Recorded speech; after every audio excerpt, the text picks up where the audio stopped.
আসসালামু আলাইকুম বন্ধুরা, কেমন আছেন সবাই? আশা করি সকলে অনেক বেশি ভালো আছেন। আজকের আরো একটি নতুন ভিডিওতে আপনাদের সবাইকে স্বাগতম জানাচ্ছি। আজকের ভিডিওতে আমরা কথা বলবো দুবাই ভিসা নিয়ে। দীর্ঘদিন বাংলাদেশিদের জন্য দুবাই ভিসা বন্ধ থাকার পরে ফাইনালি ডক্টর ইউনূসের বিশেষ দূত এবং আমিরাতের রাষ্ট্রদূত এর মধ্যে আলোচনার মধ্য দিয়ে আনুষ্ঠানিকভাবে সীমিত পরিসরে কিছু ভিসা খুলে দেওয়া হয়েছে। বন্ধুরা, আপনারা ইতিমধ্যে অনেকে অবগত আছেন, দুবাইয়ে শুধুমাত্র ভিজিট ভিসা খোলা হয়েছে, কিন্তু এখন বাংলাদেশের কর্মী দুবাইয়ে যাচ্ছে। এখন অনেকের মনে প্রশ্ন, এটা কিভাবে সম্ভব?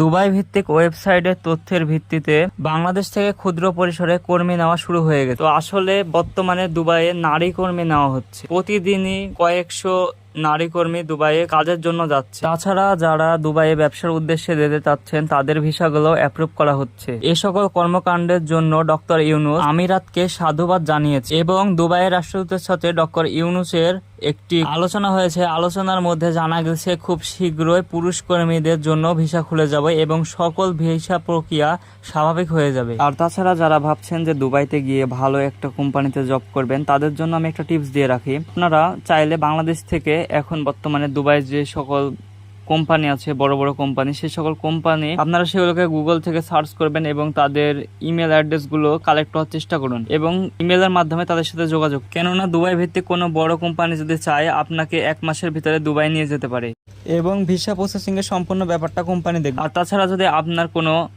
ভালো কাজের অভিজ্ঞতা থেকে থাকে বা সার্টিফিকেট থেকে থাকে, তাহলে তো আপনি নিঃসন্দেহে ভালো কাজ পেয়ে যাবেন। আর যারা ভাবছেন আপনারা দুবাই ভিসার জন্য অ্যাপ্লাই করবেন, তাদের জন্য একটা টিপস দিয়ে রাখি। আপনারা যে এজেন্সির মাধ্যমে অ্যাপ্লাই করতে চাচ্ছেন, সেই এজেন্সির লাইসেন্স চেক করে নিন, বা যে ব্যক্তির মাধ্যমে অ্যাপ্লাই করতে যাচ্ছেন, কেননা আপনার বৈধ পাসপোর্ট কোনো দালাল বা প্রতারকের হাতে দেওয়া উচিত নয়।